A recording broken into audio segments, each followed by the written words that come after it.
श्री राधा कृष्णाय नमो नमः। सर्वप्रथम मैं भगवान श्री राधा कृष्ण के श्री चरण कमलों की वंदना करता हूँ। आप सभी भक्त श्रोताजनों को भी सादर नमस्कार करता हूँ। ग्रंथ श्री नारद पंचरात्र के प्रथम रात्र से आज हम 13वें, 14वें और 15वें अध्याय का श्रवण करेंगे, जिसमें नारद जी के गंधर्व देव से मुक्ति की कथा है, गणिकाओं के उत्पत्ति की कथा है तथा ज्ञान उपदेश है, जो इस ग्रंथ में इस प्रकार से वर्णित है। श्री शुक बोले, हे भगवान, स्रोत के पश्चात क्या रहस्य हुआ, इसे मुझे बताएं, आपका कल्याण हो।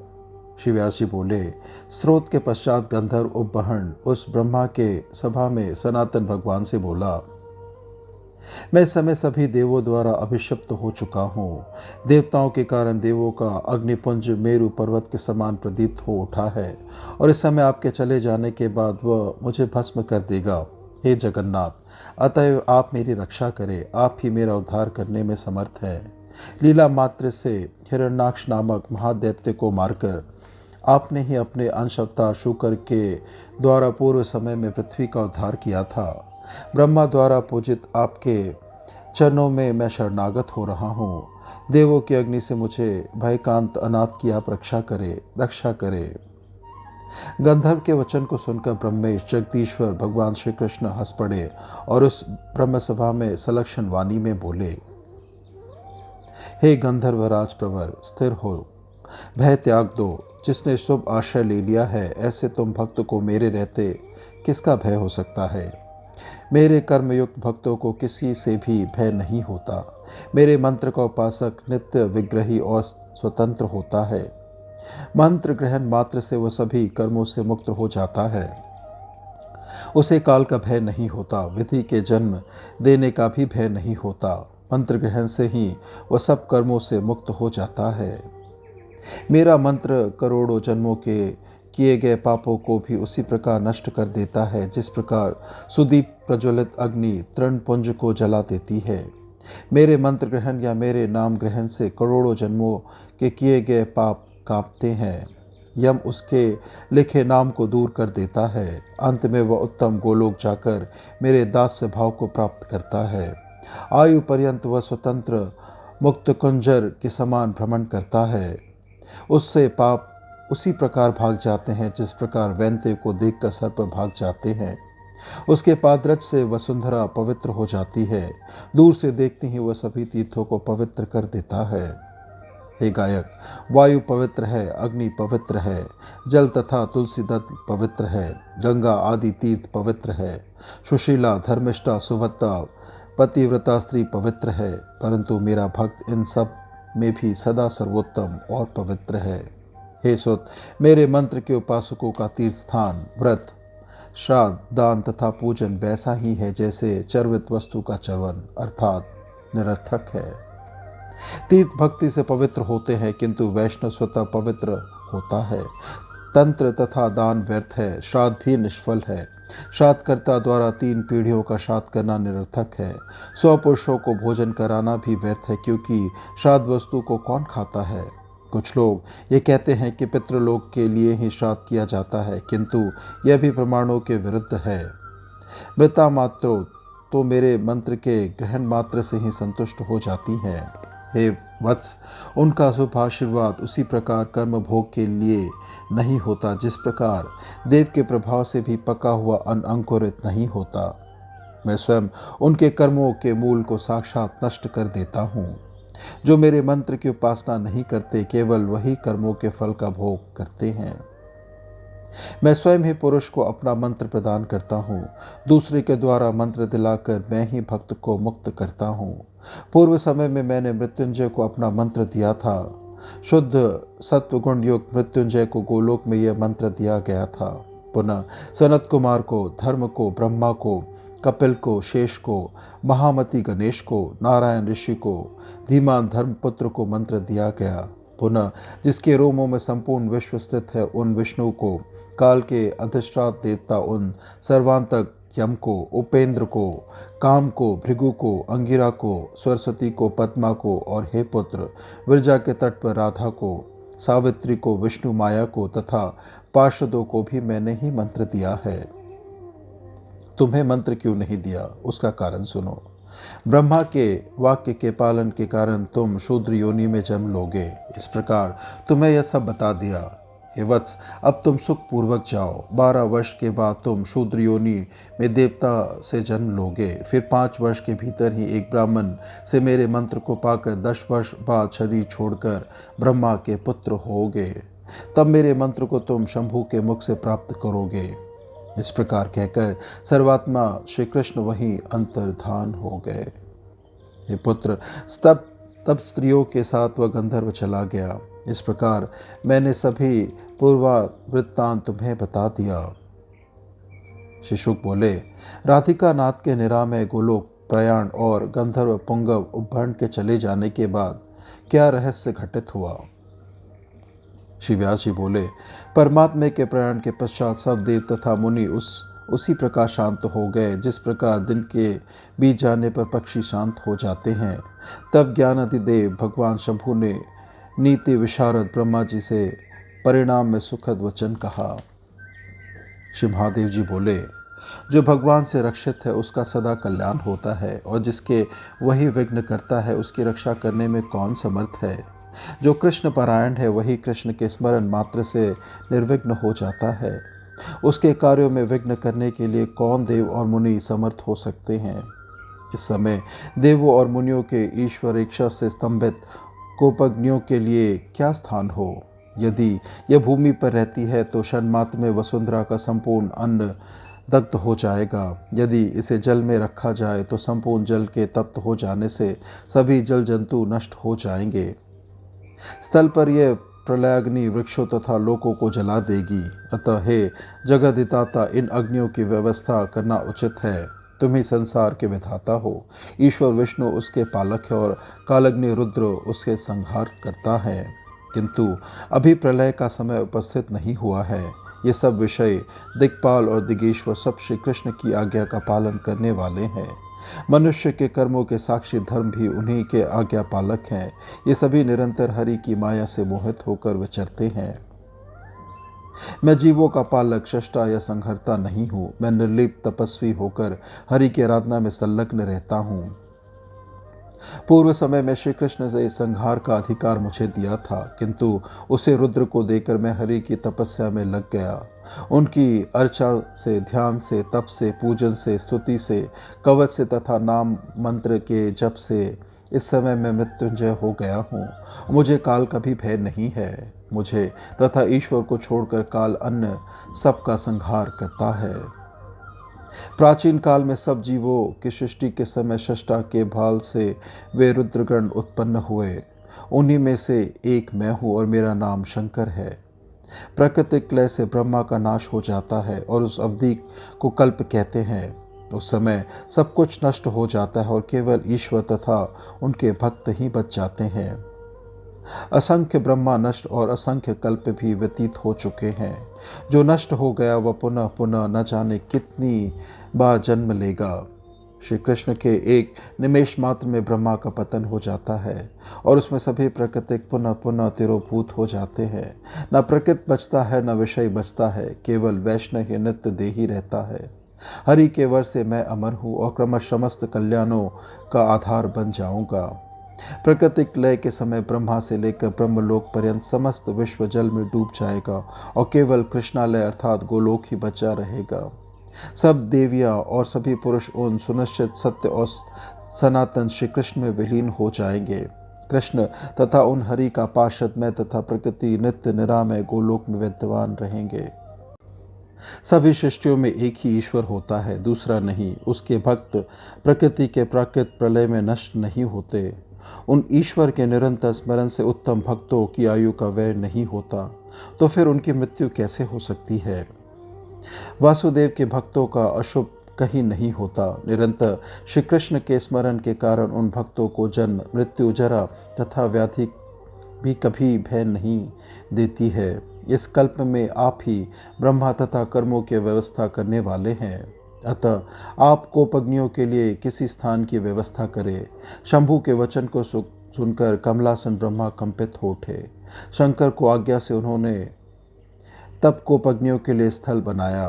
ब्रह्मा जी बोले, ज्वर 3 पैरों वाला, 6 भुजाओं वाला और 9 नेत्रों वाला, सबको भस्म करने वाला, रौद्र रूप और कालांतक यम के समान होगा। अब महादेव का कोपानल मेरी आज्ञा से इस संसार में सर्वत्र ज्वर के रूप में प्रकट होगा। इस प्रकार मैंने मनुष्य और अन्य देहों में इसके स्थान को नियत कर दिया है। हे शंभु, मेरा कोपानल ब्राह्मणों की संस्कृत अग्नि होगा। इस प्रकार इस संसार में मैंने इसके स्थान को भी नियत कर दिया है। हे शिव, शेष का कोपानल उन्हीं के मुख में निवास करेगा और प्रलय के समय वह संपूर्ण विश्व को गोबर के उबले के समान भस्म कर देगा। हे ईश्वर, अग्नि का कोपानल संसार में बहिर्वृत होने वाली अग्नि होगा, जो सब देशों में सर्वसाधारण के उपयोग में आएगा।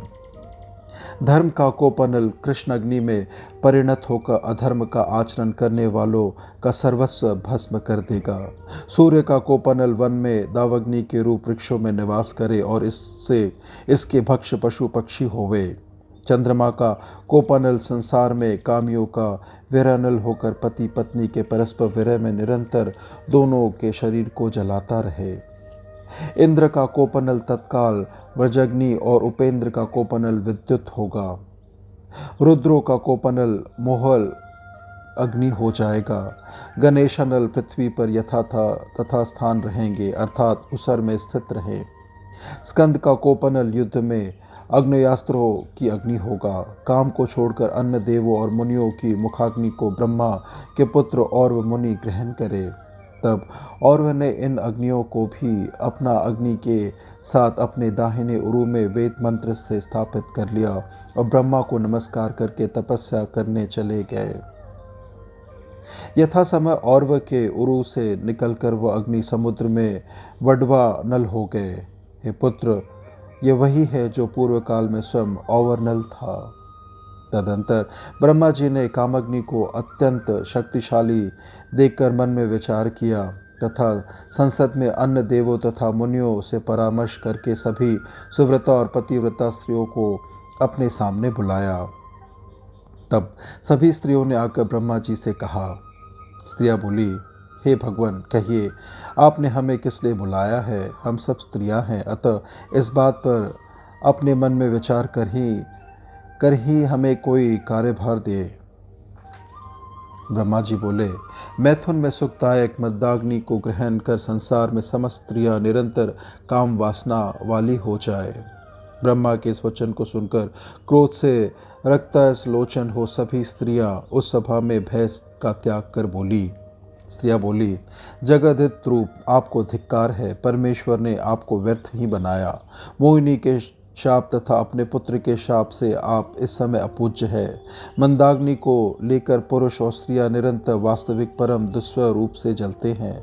वह अग्नि 1 भाग पुरुषों में तथा 3 भाग स्त्रियों में है। उससे सभी स्त्रियां जल रही है। अतः हमें अधिक से क्या प्रयोजन है? यदि आप पुरुष और स्त्रियों में और अधिक कामनल स्थापित करेंगे तो हम लोग आपको भस्म कर देंगे। तब आपका कौन रक्षक होगा?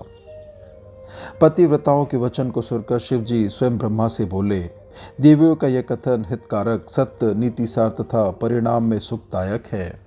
श्री महादेव जी बोले, हे महाभाग, अब आप सुव्रता स्त्रियों के साथ द्वंद्व को त्याग देवे। पतिव्रता स्त्रियों का तेज सबसे शक्तिशाली होता है। अतः हे ईश्वर, हे देवेंद्र, आप स्त्री रूपिणी कृत्या का निर्माण करें और उसे ही परम दुख बीज काम को पनल दें। शंकर के वचन को सुनकर जगदताता ने शीघ्र ही सुमनोहर स्त्री रूपी मूर्ति का निर्माण किया। उसके रूप का क्या कहना, उसके वेश का क्या कहना। वह कितनी नवयौवना थी। उसके आश्चर्यमय नेत्र और कटाक्ष मुनियों के मन को मोहित करने लगे। अहो, कितनी सुकठिन, सुंदर, गोल और मनोहर उसके दोनों स्तन थे। विचित्र, कठिन, स्थूल तथा सुंदर उसके शोणी युगम थे। उसके नितंब युगम वलयाकार, सुकोमल और गोल थे। श्वेत चंपक के समान उसकी वर्णिमा और अन्य सभी अवयव भी सबके अभिषिप्त थे। उसका अत्यंत सुंदर मुख शरतकालीन करोड़ों चंद्रमाओं को निंदित करने वाला था। ईषद हास्य से प्रसन्न मुख वस्त्र से ढका हुआ था। उसका शरीर अत्यंत कोमल, सुगठित, ना अधिक लंबा ना अधिक छोटा और सुंदर था। वह रत्नभूषों से सदा भूषित थी, अनार के फूल के समान गहरे सिंदूर से विभूषित तथा कस्तूरी की बिंदी और स्निग्ध चंदन से सुवसित थी। उसके ओष्ठ पके बिंब फल के समान परम सुंदर थे। दांतों की दोनों पंक्तियां अनार के दानों के समान मनोहर थी। मालती की मानस से मंडित उसकी चोटी भी अत्यंत सुंदर थी। उसे देखकर ब्रह्मा ने उसे ही कामनल दे दिया। वह स्त्री चंद्रमा के रूप को देखकर कामोन्मत्त होकर सुध-बुध खो बैठी। उसने मुस्कुराते हुए कटाक्ष करके कहा, मुझे स्वीकार करो। चंद्रमा मुस्कुराते हुए लज्जा के कारण सभा स्थल से चले गए। तब कामदेव को देखकर वह लज्जा रहित कामरता उन्हें चाहने लगी, किंतु कामदेव उससे दूर भागने लगे। वह भी उनके पीछे भागने लगी। सभा में सभी देव तथा मुनिगण हंसने लगे। लज्जित सभी स्त्रियां उसे रोकने में असमर्थ हो गई। शंकर आदि सब लोग श्रीवर का परिहास करने लगे। तब कामदेव को ना पाकर वह कृत्या कामिनी लौटकर सभा में आ गई और देवताओं के समक्ष अश्विनी कुमारों से बोली।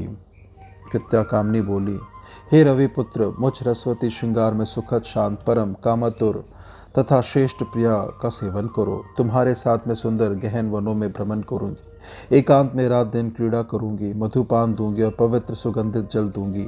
कपूर के साथ तांबुल दूंगी। मनोहर भोग वस्तुएं दूंगी तथा पुष्पों और चंदन से चर्चित मनोरम शैया तैयार करके आपको भी पुष्पों और चंदन से चर्चित करूंगी। कुमार बोले, हे वामे, तू अपने हृदय की बात बता। हे कांते, कपट धर्म का नाशक है। कपट को छोड़ दे। स्त्री का धर्म, स्त्री की मनोकामना और स्त्री का स्वभाव कैसा होता है, उसका आचार कितने प्रकार का होता है, यह सब तो मुझे विस्तार पूर्वक बताओ। अश्विनी कुमार के वचन को सुनकर वह कामरता उनसे बोली, कामर्तों को लज्जा कहाँ, भय कहाँ और मान कहाँ। कामनी बोली, स्थान नहीं है, अवसर नहीं है, उसकी दूती अच्छी नहीं है, इसलिए युवतियों का सतित्व बचा रह जाता है। उत्तम वेश वाले कामुक पुरुषों को देखकर कामनी कामतुर हो जाती है। उसका शरीर पुलकित हो जाता है तथा योनि में परम कंडयन होने लगता है। कामजर पीड़ी पीड़ित वह विचेतन हो जाती है। वह उसके लिए पुत्र पति गृह तथा धन सब कुछ छोड़ देती है। युवा पुरुष को पाकर वह देश त्याग कर देती है। उससे उत्तम पुरुष को पाकर वह एक क्षण में उसे भी त्याग सकती है। गुनियों में श्रेष्ठ स्वामी को वह विष देने में समर्थ होती है। मलेश युवक को पाकर उसे सर्वस्व देने के लिए उत्सुक होती है। रतिशूर युवा सुरोत्तन मुख पुरुष को पाकर कुलटा कुल के भय को, लज्जा को, धर्म को, बंधु को, यश को, श्री को, सबको छोड़ सकती है। उसका मुख सुंदर और सुदृश होता है। उसकी वाणी मधु से पूरित होती है। उसका हृदय छुरे की धार के समान होता है। कौन मनुष्य उसके मन को जान सकता है। जैसे जल में रेखा और आकाश में विष्णु छटा अस्थिर होती है, वैसे ही कुलटा की प्रीति अस्थिर होती है और उसकी वाणी तो स्वप्न के समान होती है। उल्टा स्त्रियों में न सत्य होता है, न धर्म होता है, न भय होता है, न दया होती है, न लज्जा होती है और न ही लौकिक व्यवहार की भावना ही होती है। उनमें निरंतर अपने जार की ही चिंता रहती है। स्वप्न में, जागरण में, भोजन में तथा शयन में सदा काम की चिंता बनी रहती है। केवल अपने जार में उनका स्नेह रहता है, अन्न में नहीं। कुलटा स्त्रियां नरघातियों से अधिक निर्दय तथा दुष्ट मन वाली होती है। जार के लिए अपने पुत्र को भी मार डालती है, तब बांधवों की क्या कहने। वेद भी कुलटा के हृदय की बात को नहीं जानते, फिर देव मुनि और संत उसे निश्चय पूर्वक कैसे जान सकते हैं। रतिशूर प्रिय को देखकर वह दूध और घी के समान उस पर आकृष्ट हो जाती है, किंतु अवस्था ढल जाने पर उसे जीर्ण जानकर विष के समान क्षण भर में त्याग देती है। इसलिए दुष्ट स्त्री पर सज्जन पुरुष कभी विश्वास ना करे। इस संसार में दुष्ट स्त्रियों से बढ़कर पुरुषों का कोई शत्रु नहीं। निश्चित रूप से मंत्र में विष शांत हो जाता है, जल से अग्नि शांत हो जाती है, अग्नि से कंटकों का उच्छेद हो जाता है, दुर्जन स्तुति से वश में हो जाता है, लोभी धन से वश में हो जाता है, राजा सेवा में वश हो जाता है, मित्र स्वभाव से वश में हो जाता है, शत्रु भय से वश में हो जाता है, ब्राह्मण आदर से वश में हो जाता है, युवती प्रेम से वश में हो जाती है, बंधु समता से वश में हो जाता है, गुरु प्रणाम से वश में हो जाता है, मूर्ख कथा से वश में हो जाता है, विद्वान विद्या विचार से वश में हो जाता है, किंतु दुष्ट उल्टा पुरुष के वश में कभी नहीं होती। वह सदा अपने कार्य में तत्पर रहती है, अपने किसी कार्य के कारण ही प्रीति करती है। श्रृंगार में प्रचंड कामुक पुरुष के बिना अन्य किसी के वश में वह नहीं होती। प्रीति से, धन से, स्तुति से, सेवा से और प्राणदान से वैश्या क्षण भर के लिए भी वश में नहीं होती। उसका आहार दूना होता है, उसकी बुद्धि चौगुनी होती है, उसकी मंत्रणा चौगुनी होती है, उसका काम 8 गुना होता है। उल्टा स्त्रियां शाश्वत कामा होती है, काम क्रीड़ा से उनकी तृप्ति नहीं होती। जैसे सामग्री डालने से अग्नि बढ़ती है, वैसे ही काम क्रीड़ा से उनका काम अधिक अधिक बढ़ जाता है। जैसे अग्नि लकड़ियों से तृप्त नहीं होती, समुद्र नदियों से तृप्त नहीं होता, यमराज समस्त प्राणियों से तृप्त नहीं होता, आशा संपदाओं से तृप्त नहीं होती, कल्याणों से मन तृप्त नहीं होता, वड़वानल जलों से तृप्त नहीं होता तथा वसुंधरा धूलि से तृप्त नहीं होती, वैसे ही कुल्टा पुरुषों से तृप्त नहीं होती। इस प्रकार किंचित यह मैंने कह दिया, सब कुछ कहना उचित नहीं है। हे भास्कर आत्मज, लज्जा ही स्त्रियों का बीज है। कृत्या स्त्री के वाक्य को सुनकर देव और मुनिजन हंसने लगे। हे सुत, समस्त स्त्रियां क्रोध करने लगी, पद्मा आदि स्त्रियां लज्जित होने लगी। देवमंडल से लक्ष्मी लज्जा से मुख नीचे किए हुए चली गई। उनके बाद सरस्वती के साथ पार्वती भी मुख नीचे किए चली गई। सावित्री, रोहिणी, स्वाहा, वारुणी, रति तथा सची सभी एकत्र होकर मंत्रणा करने लगी। तब कृत्या कामिनी को बुलाकर उन सब स्त्रियों ने क्रम से उससे कहा कि स्त्रियों को अपने सर्वप्रिय और इष्ट उद्देश्यों का सदा गुप्त रखना चाहिए। सुशीला कमलालय लक्ष्मी ने उसके मुख पर हाथ रखकर कहा, हे शुभे, सलज्जता और शांत हो। यह कहकर आशीर्वाद दिया। सरस्वती ने उसे अभिमान, धैर्य, मुखरता, वाचलता, मंत्रणा तथा आत्मरक्षण दिया।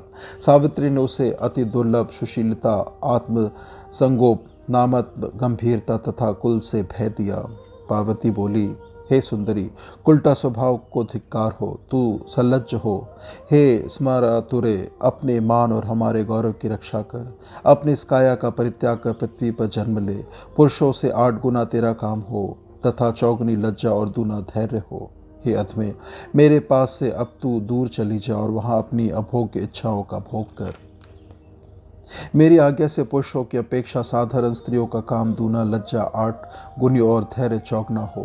साथ ही पतिव्रता नारियों में भी पुरुषों के ही समान कुल धर्म, कुल का भय, सुशीलता, आत्म प्रतिष्ठा प्रतिष्ठित रहे। और जिस अधम देवता अश्विनी कुमार ने इस सभा में निर्जलता पूर्वक स्त्री स्वभाव के संबंध में पूछा था, उसे यज्ञ भाग ना प्राप्त हो। आज से मेरी आज्ञा से चिकित्सकों द्वारा प्रस्तुत भोज्य पदार्थ पाप संयुक्त और विद्वानों के लिए संसार में अभक्ष माने जाए। इस प्रकार कहकर सभी देवियां, सभी स्त्रियां, देव, मुनिगण तथा अन्य लोग जो सभा में आए थे वहां से चले गए। हे सुत, इस प्रकार पृथ्वी पर सर्वत्र कुल्टा जाति की स्त्रियां का प्रादुर्भाव हुआ और ये सभी पतिव्रता स्त्रियों के लिए लज्जा स्वरूप है। श्री व्यास देव जी बोले, निश्चित समय के व्यतीत हो जाने पर गंधर्व उपहरण ने भाग्यवश भारत में अपना शरीर त्याग दिया। पिता के शाप से वह देवता द्वारा शूद्र योनि में उत्पन्न हुआ और अंत विष्णु के प्रसाद का भक्षण कर ब्रह्मा के पुत्र हुए तथा उत्तम ज्ञान प्राप्त कर पिता के शाप से मुक्त हो गए। श्री कृष्ण मंत्र के प्रसाद से पिछले जन्म की स्मृति उन्हें बनी रही। पिता के पास से स्वर्ग मंदाकिनी के तट पर आकर उन्होंने चंद्रशेखर से श्री कृष्ण का अतुल मंत्र प्राप्त किया। फिर स्वर्ग मंदाकिनी के तट से गुरु शंकर के साथ वह शीघ्र पार्वती के पास गए। वहाँ शंभु और महामुनि नारद जी रहने लगे। पार्वती, भद्रकाली, स्कंद, स्वयं गणपति, महाकाल, नंदी, प्रतापवान, वीरभद्र, सिद्ध, महर्षिगण, सनकादिक, मुनिजन, योगेंद्र तथा ज्ञानीजन ये सभी शंभु की सभा में बोले। वन में सुभद्र ब्राह्मण को जो स्त्रोत, कवच तथा ध्यान नारायण ऋषि ने दिया था और जो पूजा विधान बताया था, उसी को पूर्व श्रवण पूर्वक भगवान शंभु ने नारद को दे दिया। तब वहां पार्वती के समीप देवर्षियों और योगियों के गुरु शंभु से महामुनि नारद बोले, हे भगवान, सर्वधर्मज्ञ, सर्वज्ञ, सर्व कारण, मैंने आपसे जो कुछ पहले पूछा था उस सबको आप मुझे बताने की कृपा करें। श्री महादेव जी बोले, हे ब्राह्मण, तुमने जो प्रश्न पूछे थे उन सबको क्रम से सुनो। हे मुने, मुझसे पुनः पूछो जिससे मेरे सभासद भी उन्हें सुन ले। नारद जी बोले, वेदों का उत्तम सार स्वरूप जो आध्यात्मिक ज्ञान है, ज्ञानियों में जो सारभूत ज्ञान है, जो शुभ कृष्ण भक्तिप्रद है, जो निर्वाण और मुक्तिप्रद कर्म मूल का नाश करने वाला ज्ञान है, जो मुक्ति सिद्ध ज्ञान मुक्तिप्रद और योगियों द्वारा वांछित है, संसार विषय ज्ञान जो व्यक्ति को सदा सम्मोह में से विशिष्ट रखता है, आश्रमों के आचार और परिष्कृत धर्म, चारों वर्णों और हे महेश्वर, विद्यावाओं, भिक्षुओं, वैष्णवों, यतियों और ब्रह्मचारियों का जो ज्ञान है, वानप्रस्थों, पंडितों तथा पतिव्रताओं का धर्म, और जो कृष्ण पूजन है, तथा जो जो स्त्रोत, कवच, मंत्र और अभिष्ट पुरुषवन है, सभी अहतिक अभिष्ट कर्म, कर्मजीवियों के विपाक, प्रकृति तथा ईश्वर का संसार वासनाविद लक्षण, पर ब्रह्म के अवतार का वर्णन, परिपूर्णतम कौन है, पूर्ण कौन है और कलांश कौन है। हे शंभो, किसकी आराधना करने में क्या फल है तथा क्या यश है, अंग और अंगी के भेद का विस्तरण और निरपेक्ष फल क्या है। नारायण ऋषि ने सुबद ब्राह्मण को जो कवच दिया था, हे ईश वह क्या है तथा उसका देवता कौन है, जो कि अत्यंत गोपनीय परम अद्भुत कवच सारे संसार में अत्यंत दुर्लभ है, तथा जिससे ब्रह्मा ने मुझे नहीं बताया था, वो सब मुझे बताए।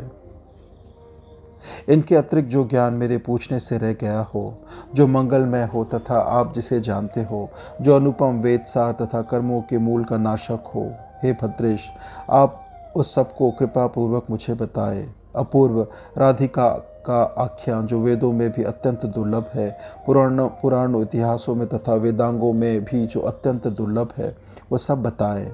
गुरु के ज्ञान दान से तंत्र तथा मंत्र का ज्ञान होता है, वही तंत्र और वही मंत्र है जिससे श्री कृष्ण की भक्ति हो। हे प्रभु, वेद व्याख्यान से विद्वानों को कुछ ज्ञान होता है। आप वेदों के कारण स्वरूप पूज्य तथा ज्ञान के अधिष्ठाता देवता है। हे वेद विदों में श्रेष्ठ ईश्वर, इसलिए आप उस परम ज्ञान को शरणागत मुझ अनुरक्त भक्त को बताए। नारद के वचन को सुनकर योगियों के गुरु भगवती से परामर्श करके ज्ञान देने के लिए उद्यत हो गए। इस प्रकार से ग्रंथ श्री नारद पंचरात के प्रथम रात्र की संपन्नता होती है, जिसमें हमने 15 अध्याय का श्रवण किया। श्रवण करने के लिए और अपना बहुमूल्य समय देने के लिए आपको धन्यवाद। त्रुटियों के लिए क्षमा प्रार्थी हूँ। श्री राधा कृष्णाय नमो नमः।